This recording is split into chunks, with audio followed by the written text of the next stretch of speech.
눈의 여왕. 7가지 이야기. 그중 첫 번째 이야기. 거울과 거울 조각. 자, 그럼 시작할까? 이 이야기가 끝나면 여러분은 의외로 많은 것을 알게 될 것이다. 이 녀석은 아주 성질이 사나운 호브 고블린이다. 이 고블린은 아주 사악한 종류의 도깨비 요정으로 사실 악마나 다름없었다. 어느 날 이 악마가 요상한 힘이 있는 거울을 마침내 완성해 기분이 무척 좋았다. 이 거울은 선하거나 아름다운 것을 비추면 쪼그라들어 거의 보이지 않고, 반면에 아무짝에 쓸모없고 추한 것은 도드라지면서 훨씬 더 추하게 보였다. 이 거울에서 아름다운 풍경은 끓는 물에 데친 시금치처럼 보이고, 아주 선한 사람은 섬뜩해 보이거나 물구나무를 썼다.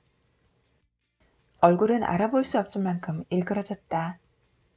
죽은 깨가 하나 있는 사람이라면 코와 입까지 죄다 죽은 깨로 뒤덮여 있는 것처럼 보였다. 아주 웃기는군. 악마가 말했다. 사람의 마음에 흐르는 선하고 경건한 생각도 이 거울에서는 오명한 미소로 보였다. 악마는 이 독창적인 발명품에 크게 웃음을 터뜨렸다. 이 악마가 가르치는 호브 고블린 학교 학생 악마들은 기적이 일어났다고 모두에게 알렸다. 이제 이 악마들은 처음으로 이 세상과 세상 사람들이 진짜로 어떻게 보이는지 알 수 있다며 떠들어댔다.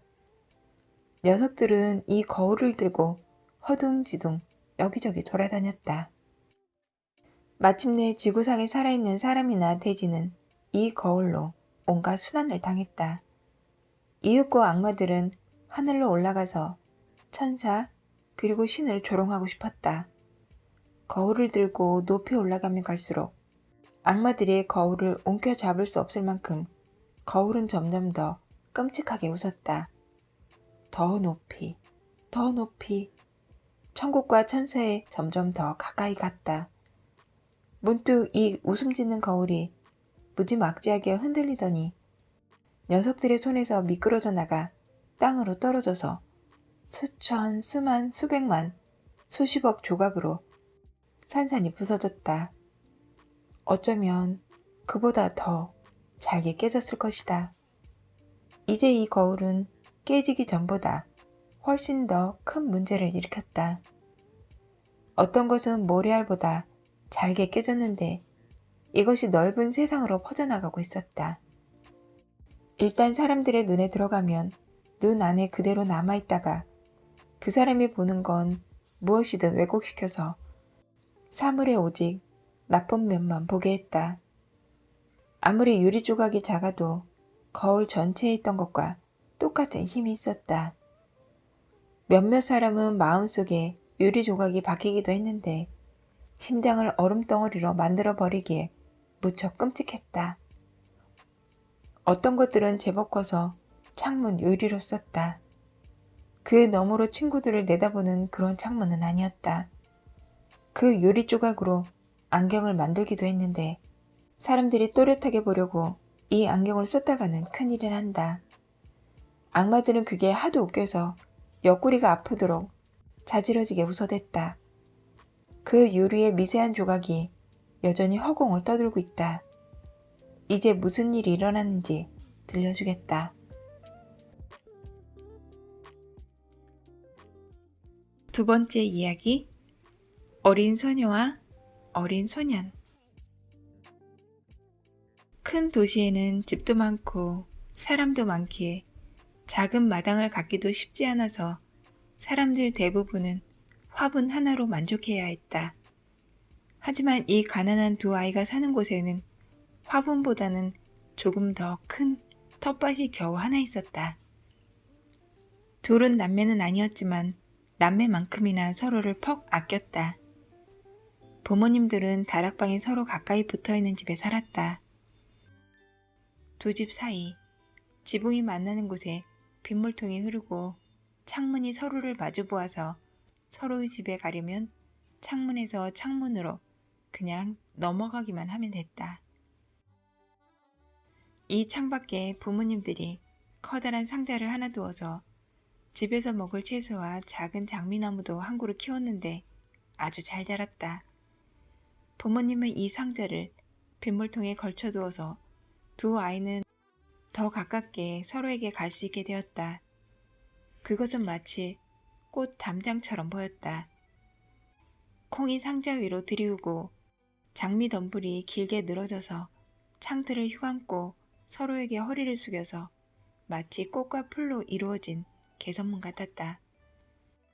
상자는 꽤 높아서 위로 올라가면 안 된다는 것을 알았지만 둘은 종종 자그마한 의자를 지붕으로 내려놓고는 장미 아래 앉아서 재밌게 놀곤 했다.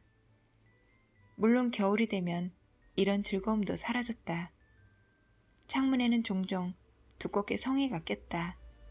그렇지만 아이들은 난로 위에서 구리 동전을 뜨겁게 달구어서 성에가 잔뜩 낀 창문에 가져다 댔다.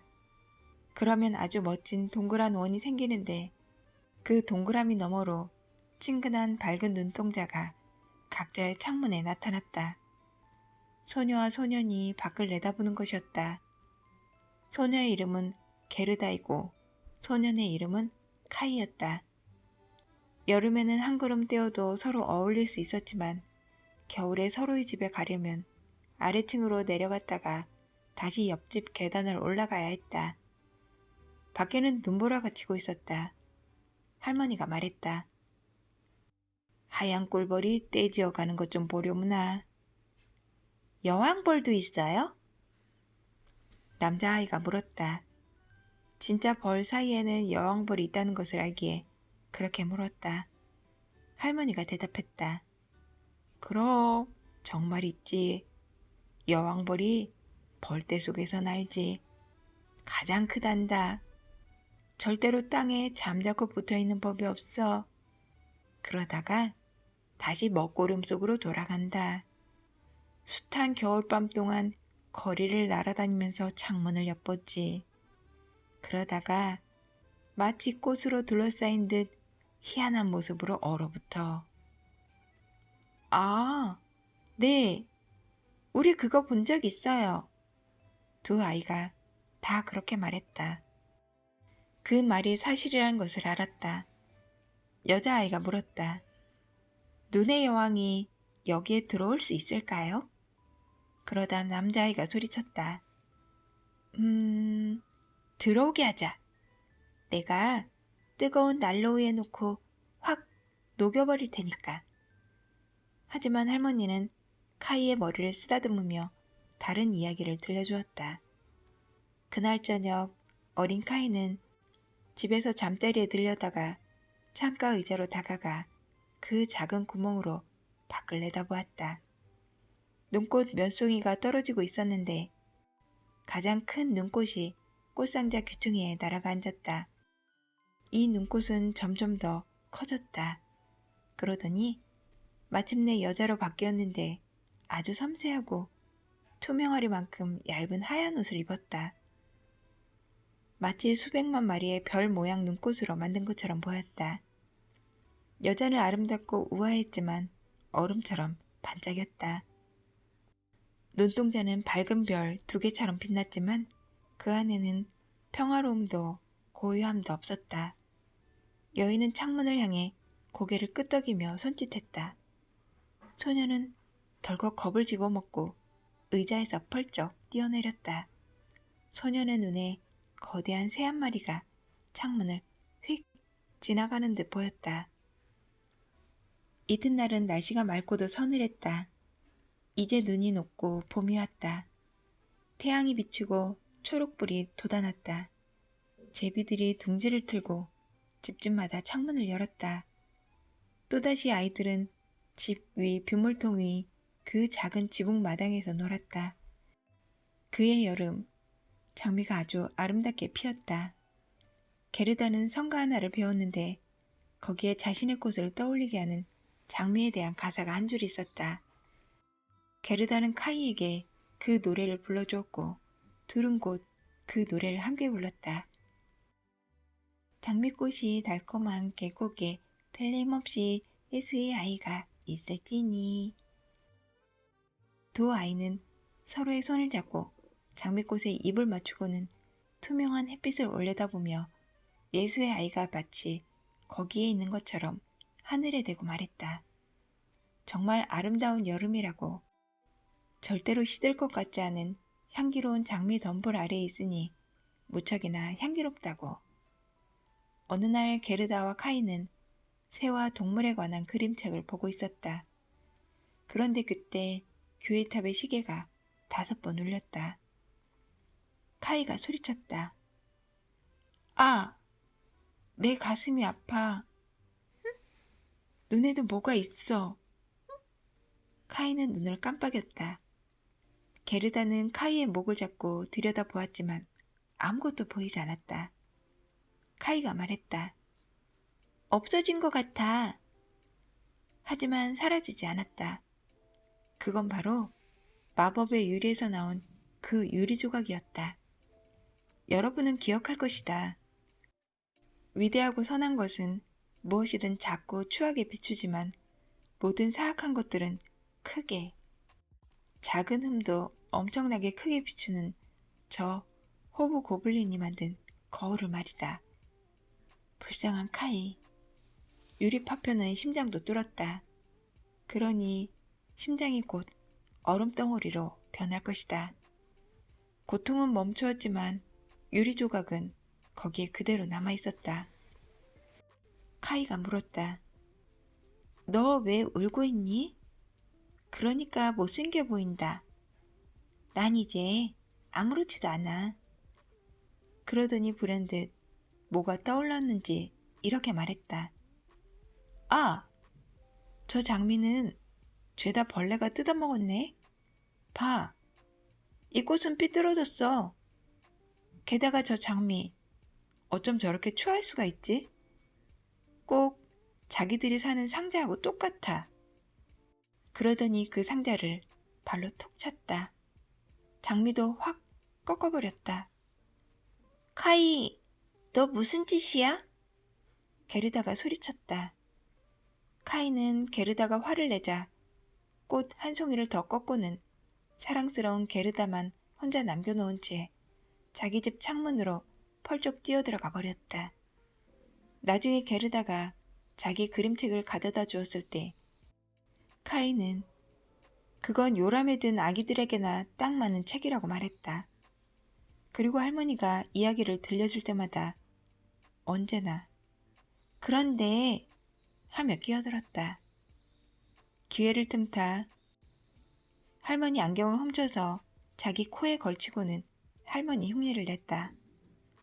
어찌나 잘하는지 모두가 웃음을 터뜨리곤 했다. 머지않아 그 거리에 사는 사람들 모두의 걸음걸이와 말투를 흉내낼 수가 있게 되었다. 사람들의 이상하고 추한 것들을 모두 다. 카이가 어찌나 흉내를 잘 내는지 사람들은 말했다. 저 아이는 확실히 머리가 좋아. 하지만 그건 눈과 심장에 박힌 유리 조각 때문이었다. 그 유리 때문에 카이는 온 영혼을 다해 자신을 아끼는 사랑스러운 게르다조차 놀려댔다. 이제 카이는 둘이 예전에 함께 했던 것과는 확실히 다른 놀이를 했다. 둘은 좀 더 철이 들었다. 어느 쌀쌀한 날 눈이 이리저리 흩날리고 있었다. 카이는 집 밖으로 커다란 돋보기를 가져와서 파란 코트 자락을 펼치고는 거기에 눈송이가 떨어지게 했다. 자, 이제 그 돋보기로 봐봐. 카이가 게르다에게 말했다. 눈송이 하나하나가 훨씬 더 커 보이면서 마치 거대한 삼각형의 별처럼 보였다. 놀라웠다. 카이가 이어 말했다. 봐, 정말 멋지지? 진짜 꽃을 보는 것보다 훨씬 더 재밌어. 눈꽃은 아주 완벽해. 눈꽃은 흠잡을 데가 없어. 녹기 전까지는 얼마나 지났을까? 카이가 장갑을 끼고 어깨에 썰매를 쥐고 내려와서는 바로 게르다의 귀에 대고 소리쳤다. 다른 남자아이들이 노는 마을 광장에서 나 놀아도 된대. 그러더니 횡하니 달려갔다. 광장에는 좀 더 대담한 소년들이 자기들 썰매를 농부의 수레 뒤에 묶고는 멀리 끌려가며 놀았다. 신나는 놀이였다. 한창 신나게 놀고 있는데 커다란 썰매 한 대가 다가왔다. 온통 새하얗게 칠한 썰매였는데 마부도 투박한 하얀 털 외투를 입고 똑같이 하얀 털모자를 썼다. 그 썰매가 광장을 2바퀴 돌자 카이는 재빨리 그 뒤에 자기 썰매를 묶었다. 그러자 썰매는 더 빠르게 거리를 달려 내려갔다. 마부는 친근하게 몸을 돌려 마치 오래전부터 아는 사이인 것처럼 카이에게 고개를 끄덕여 보였다. 카이가 자신의 작은 썰매를 풀려고 할 때마다 마부는 고개를 다시 끄덕였다. 카이는 계속 붙잡고 있었다. 그렇게 마을 입구까지 내달렸다. 문득 눈이 세차게 떨어져 내리기 시작했다. 속도가 점점 빨라지자 소녀는 앞에 있는 자기 손도 보이지 않았다. 커다란 썰매에서 빠져나오려 손에 잡은 밧줄을 갑자기 놓아버렸다. 하지만 소용없었다. 카이의 작은 썰매는 단단히 묶여 있어서 바람처럼 나아갔다. 카이는 소리도 질러봤지만 듣는 이 하나 없었다. 눈은 더 세차게 몰아치고 썰매는 내내 달려갔다. 이따금 울타리나 도랑을 넘는 것처럼 펄쩍 뛰기도 했다. 카이는 공포로 온몸이 뻣뻣하게 굳었다. 기도라도 해보려 했지만 떠오르는 건 구구단뿐이었다. 눈송이는 점점 더 굵어져서 마침내 하얀색 커다란 암탉처럼 보였다.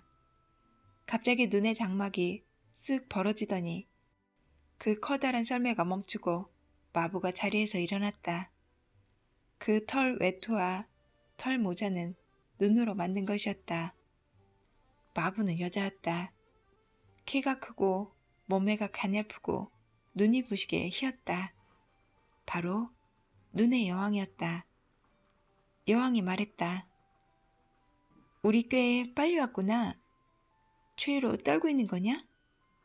내 곰털 코트 속으로 기어들어와라.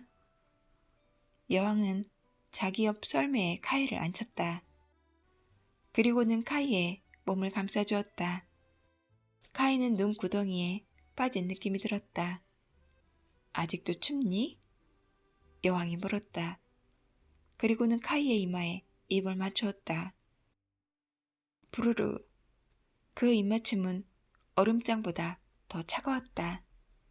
카이는 심장 반이 이미 얼음덩어리였는데도 심장까지 추웠다. 한순간 숨이 넘어갈 것 같은 기분이 들었다. 그러다 곧 편안해지면서 더 이상 추위가 느껴지지 않았다. 내 썰매 잊지 마요. 카이에게는 오로지 이 생각뿐이었다. 둘은 하얀 암탉 한 마리에 썰매를 묶었는데 이 암탉이 등에 썰매를 쥐고 내내 날아다녔다. 눈의 여왕은 다시 한번 카이에게 입을 맞추었다. 카이는 사랑스러운 게르다, 할머니, 집에 있는 모두를 잊었다. 여왕이 말했다. 이제 더 이상 입맞춤은 없다. 그랬다가 너는 죽을 테니까. 카이는 여왕을 쳐다보았다. 여왕은 무척이나 아름다웠다. 이보다 더 아름답고 예쁜 얼굴은 상상할 수도 없었다. 더 이상 얼음으로 만든 사람처럼 보이지 않았다. 카이의 창밖에 앉아서 손짓을 했을 때의 모습이 아니었다. 카이의 눈에 눈의 여왕은 완벽했다. 그리고 전혀 두렵지 않았다.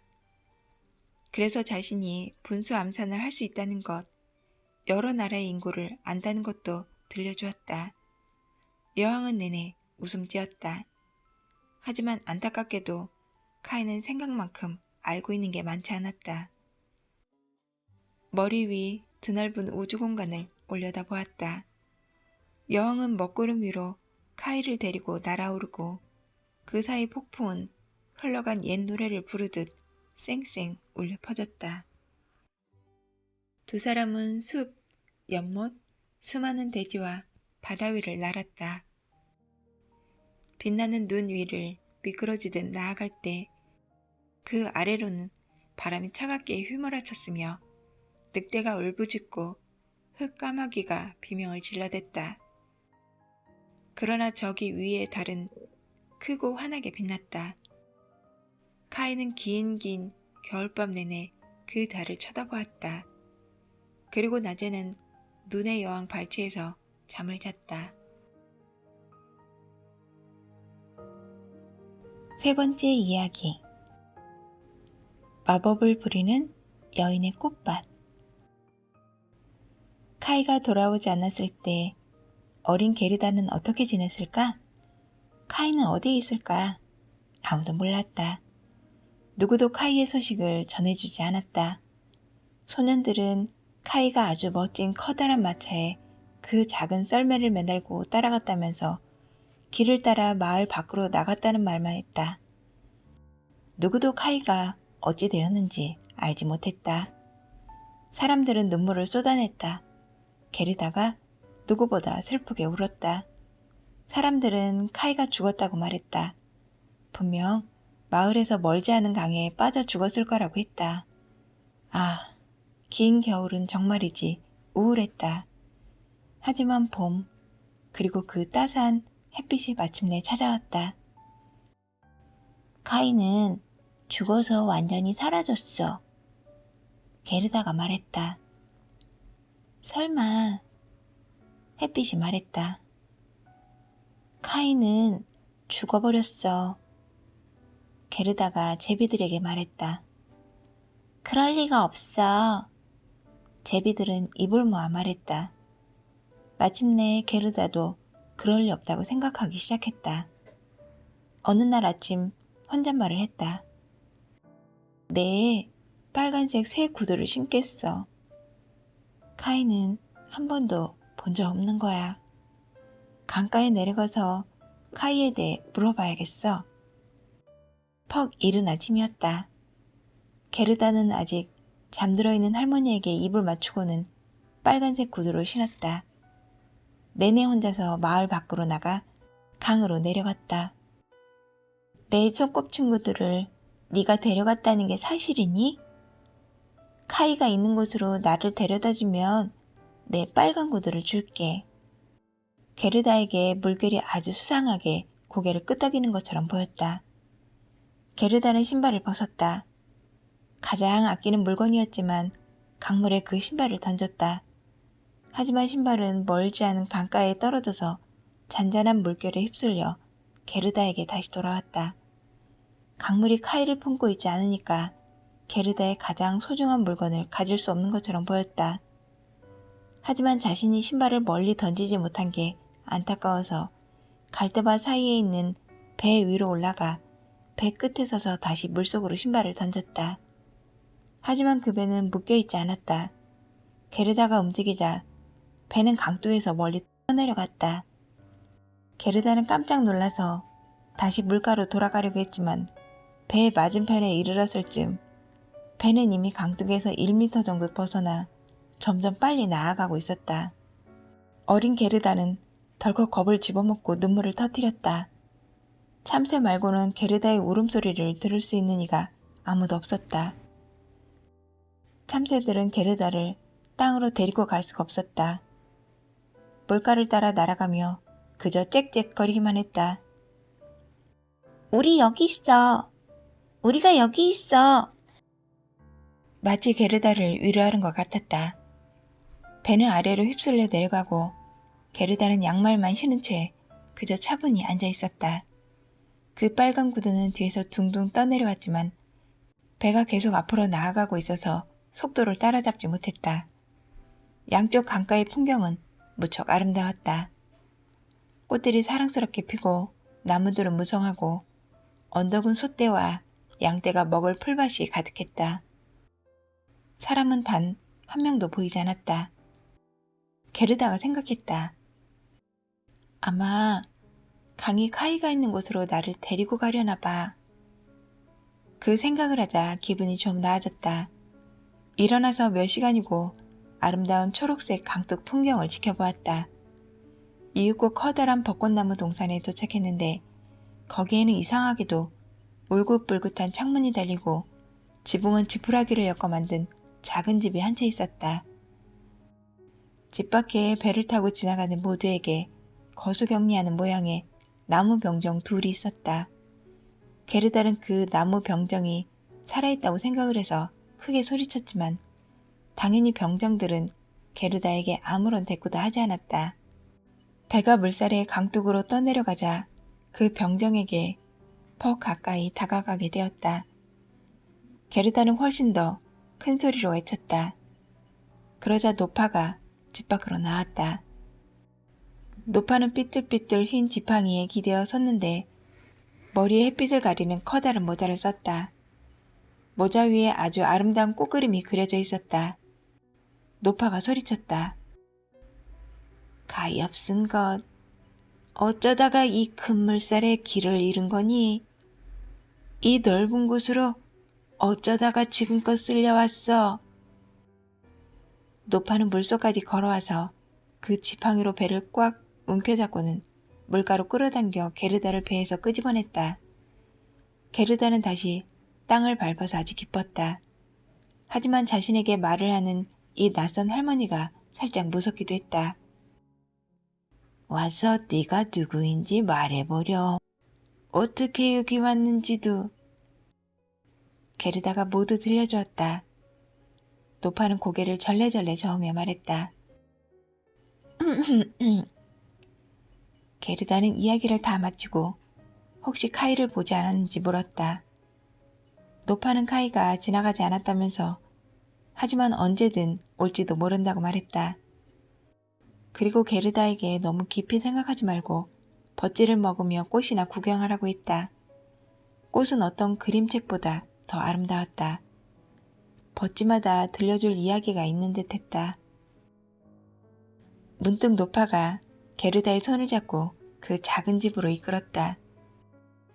노파는 문을 잠갔다. 창문이 벽 높이 달려 있었다. 빨갛고 파랗고 노란 창으로 햇빛이 이상 야릇한 빛깔로 섞여 들어와 비추었다. 탁자 위에 가장 아름다운 벚지가 있었다. 이제 두려움은 사라져 게르다는 벚지를 실컷 먹었다. 벚지를 먹는 사이 노파는 황금빛 머리빗으로 게르다의 머리를 빗어주었다. 게르다의 아름다운 머리카락이 장미꽃처럼 둥글고 탐스러운 작은 얼굴 양쪽으로 황금빛으로 빛나며 흘러내렸다. 노파가 말했다. 너처럼 예쁜 아이를 무척이나 바랐단다. 이제 우리들이 얼마나 잘 지내는지 보려무나. 머리를 빗으면 빗을수록 게르다는 점점 더 카이에 대한 기억을 잊어버렸다. 이 노파는 마법을 부리는 재주가 있었다. 하지만 나쁜 마녀는 아니었다. 그저 재미로 장난치듯 마술을 부렸다. 귀여운 게르다를 무척이나 곁에 두고 싶었다. 그래서 마당으로 나가서 장미 덤불 전체에 지팡이를 가리켰다. 한창 아름답게 피던 그 꽃이 전부 다 흔적도 없이 시커먼 흙으로 가라앉아 버렸다. 노파는 걱정스러웠다. 만약에 게르다가 그곳을 보면 자신의 장미와 어린 카이를 떠올리고 다시 달아날지도 몰라서 말이다. 게르다는 꽃밭으로 나왔다. 꽃밭이 얼마나 향기롭고 사랑스러운지 모두가 아는 사계절 꽃이 활짝 피어 있었다. 어떤 그림책도 그렇게나 예쁘고 화려할 수가 없었다. 게르다는 좋아서 깡총깡총 뛰었다. 태양이 키 큰 벚나무 뒤로 넘어갈 때까지 마당에서 놀았다. 이윽고 아름다운 침대, 빨간 비단 퀼트 이불 밑에 몸을 눕혔다. 그곳에서 게르다는 잠을 잤다. 그곳에서 여왕이 결혼식 날에 꾸는 꿈만큼이나 화려한 꿈을 꾸었다. 다음날 아침 게르다는 다시 따뜻한 햇볕 속으로 나가 꽃과 함께 놀았다. 그렇게 여러 날을 보냈다. 게르다는 꽃을 속속들이 모두 알았다. 그런데 한 가지 꽃이 없다는 걸 알았는데 그게 뭔지 알지 못했다. 어느 날 앉아서 노파의 햇빛 가리는 모자를 보고 있었다. 꽃그림 중에 가장 예쁜 것은 장미 한 송이였다. 노파가 마당에서 진짜 장미를 사라지게 했을 때 자기 모자에 이 장미를 깜빡했다. 너무 생각을 많이 하다 보면 이런 일이 벌어지기도 한다. 게르다가 물었다. 여기에는 장미가 하나도 없어요? 게르다는 꽃밭 사이로 가서 보고 또 보았다. 하지만 장미는 한 송이도 보이지 않았다. 그러자 주저앉아 눈물을 터뜨렸다. 문득 그 뜨거운 눈물이 장미 덤불이 가라앉았던 바로 그 자리에 떨어져 내렸다. 따뜻한 눈물이 땅을 촉촉히 적시자 장미 덤불이 다시 올라오더니 무성하게 피어났다. 게르다는 장미를 품에 안고 입을 맞추었다. 마침내 자신의 예쁜 장미꽃이 떠오르고 카이가 생각났다. 게르다가 말했다. 아, 내가 얼마나 늦은 거지? 카이를 빨리 찾아야 해. 게르다는 장미에게 물었다. 그 애가 어디 있는지 아니? 그 애가 죽어서 사라졌을 것 같아? 그러자 장미꽃이 말했다. 그 애는 죽지 않았어. 우리는 죽은 사람들이 있는 땅 속에 있었는데 그곳에 카이는 없었어. 고마워. 게르다는 꽃송이 모두에게 가시 입을 맞추며 물었다. 카이가 어디 있는지 아니? 하지만 꽃들은 햇빛 속에서 자신들의 동화라든가 이야기에 빠져 있었다. 게르다가 많은 꽃들에게 귀를 기울였지만 카이에 대한 이야기는 아무것도 들을 수가 없었다. 참나리 꽃은 뭐라고 말했을까? 북소리 들리니? 둥둥. 음계가 2개뿐이었어. 언제나 둥둥. 여인의 흐느끼는 소리를 들어봐. 사제의 기도를 들어봐. 빨간색 긴 옷을 입은 여자 힌두교 신도가 수위의 사람들 사이로 살아있는 남자를 생각하면서 장례식 장덕더미에 서 있어. 그 남자의 눈동자가 불꽃보다 더 뜨겁게 타고 있다고 생각해. 불꽃보다 더 깊이 심장을 뚫는 용맹한 눈길을 생각하고 있어. 곧 여자의 몸은 재가 될 거야. 심장의 불꽃이 장례식 장작더미에서 사라질까? 난 정말 모르겠어. 그게 내 동화야. 나팔꽃은 뭐라고 말했을까? 오래된 성 하나가 산속 좁은 길에서 높이 솟아있어. 빽빽한 덩굴잎이 발코니까지 자랐어. 거기에 아름다운 젊은 여인이 서 있어. 신부는 난간 너머로 몸을 기울여 길을 내려다보네. 어떤 장미꽃도 이 여인만큼 아름답지 않고 바람이 실려오는 사과꽃도 그렇게나 싱그럽지 않아. 여인의 실크 옷이 사각거리는 소리 좀 들어봐. 그 사람은 결코 오지 않는 걸까? 카이를 말하는 거야? 난 내 얘기를 하고 있는 거야. 내 자신의 꿈을. 나팔꽃이 대답했다. 작은 스노드롭은 뭐라고 말했을까? 나무 사이 밧줄 2개에 나무 판자 하나가 걸려있어. 그네야. 눈처럼 새하얀 원피스를 입은 예쁜 소녀 2명이 초록색 기다란 리본이 나풀거리는 모자를 쓰고 그네를 타고 있어. 그 애들 오빠는 소녀들보다 큰데 그네 뒤에서 2팔에 밧줄을 감고 버티고 있어. 한 손에는 작은 컵을, 다른 손에는 도자기 피리를 들고 있어. 그네가 움직이자 비눗방울이 색색으로 변하여 둥둥 떠다녀. 그네가 이리저리 움직이자 마지막 비눗방울이 그릇에 매달린 채 허공에서 나비처럼 팔랑거리네. 검은색 작은 개가 뒷다리를 바닥에 대고 비눗방울처럼 가볍게 그네에 뛰어오르려고 해. 하지만 그네가 멈추지 않아. 그네는 높이 올라갔다가 다시 아래로 내려와. 마침내 개는 균형을 잃고 화가 나서 마구 짖어대. 그러자 아이들이 개를 놀려. 비눗방울이 터지고 그 비눗방울이 터졌어. 비눗방울 속의 그네 그림, 이게 나의 이야기야. 정말 아름다운 이야기인 것 같아. 하지만 넌 아주 슬프게 말했어. 카이 이야기는 전혀 하지 않았어. 히아신스는 뭐라고 말했을까? 세 자매가 있었어. 꽤 솔직하고 온화했어. 첫째는 빨간색, 둘째는 파란색, 셋째는 하얀색 옷을 입었어. 달빛 밝은 밤, 고요한 호수 옆에서 손에 손을 잡고 춤을 추었어. 세 사람은 요정이 아니라 인간이었어.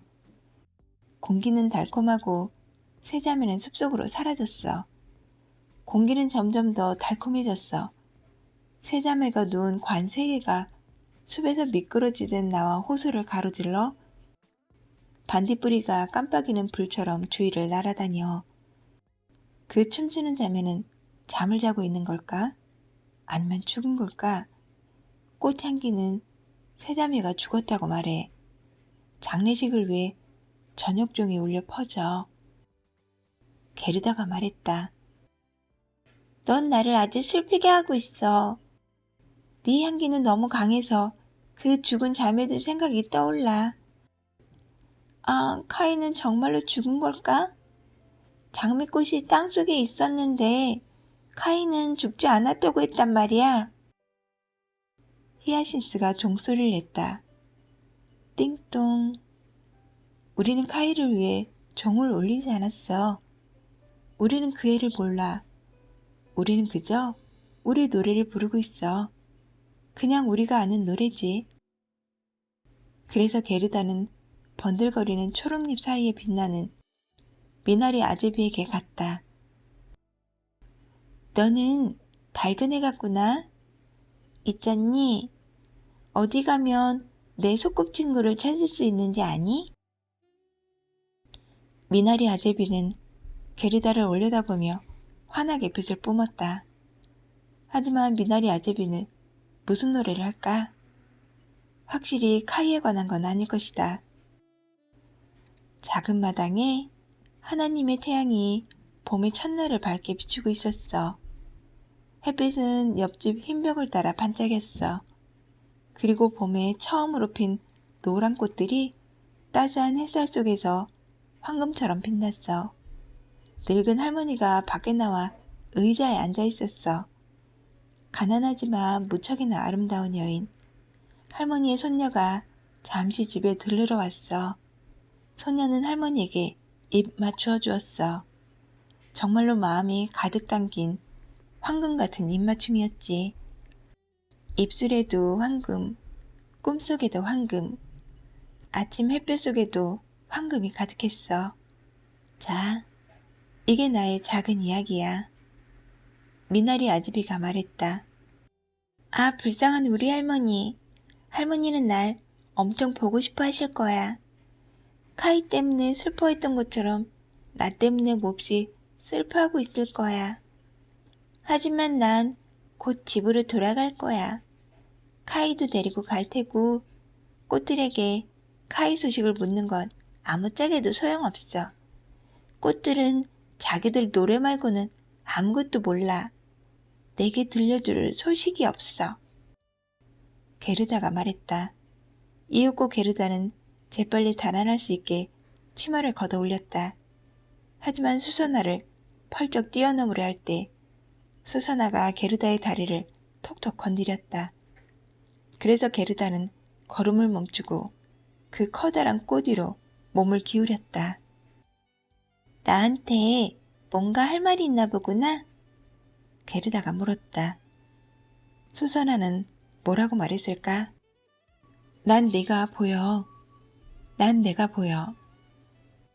아, 내 향기는 어떻게 이렇게 향기로울까? 저 위 좁은 다락방에 옷을 대충 입은 어린 무희가 있어.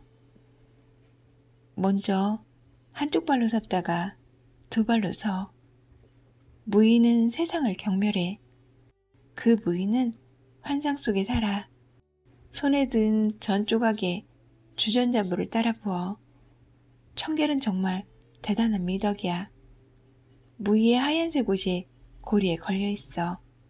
그 옷 또한 주전자 안에서 빨아서 지붕 위에 말렸어.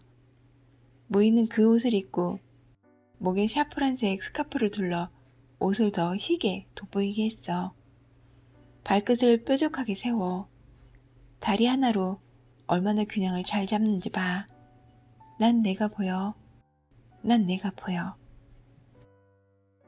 난 관심 없어. 그런 이야기를 왜 나한테 하지? 게르다가 말했다. 그리고는 마당 끝으로 달려갔다. 문이 닫혀 있었지만 게르다는 녹이 쓴 걸쇠를 마구 흔들어 마침내 걸쇠가 풀리고 문이 열렸다. 게르다는 맨발로 넓은 세상으로 도망쳐 나왔다. 3번이나 뒤를 돌아봤지만 쫓아오는 사람은 아무도 없었다. 마침내 게르다는 더 이상 달릴 수 없었다. 그래서 커다란 바위에 앉아 쉬었다. 고개를 들어보니 여름이 가고 이제 늦가을이 되었다. 언제나 태양이 비추고 사계절 내내 꽃들이 활짝 피어있는 아름다운 마당에서 이처럼 세월이 빨리 지나갔으리라고는 저는 생각할 수 없었다. 이런, 내가 너무 오랫동안 시간을 허비했어. 여긴 벌써 가을이야. 더 이상 꾸물거릴 수 없어. 게르다가 말했다. 그리고는 자리에서 일어나 달리기 시작했다. 하지만 발이 아프고 피곤했다. 주변의 모든 게 너무나 차갑고 황량했다. 기다란 버드나무 잎은 샛노랗게 물들고 축축한 안개가 이슬방울처럼 후두둑 흘러내렸다. 나뭇잎이 하나둘 땅에 떨어졌다. 야생 자두나무만 아직 열매를 품고 있었다. 하지만 그 열매는 너무 쉬어 이 끝이 아플 정도였다. 아, 주변에 보이는 이 넓은 세상이 얼마나 우울하고 칙칙해 보이는지.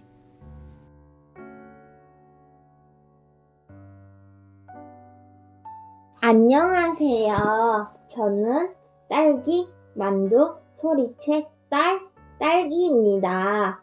오늘 엄마가 읽어주신 책은 눈의 여왕, 안델라센의 동화.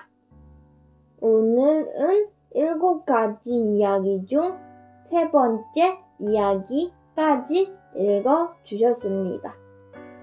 다음 시간 기대해 주세요. 함께 들어주신 이모, 삼촌 고맙습니다.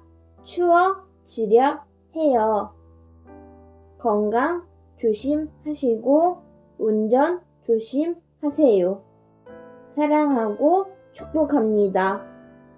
다음에 또 만나러 오세요.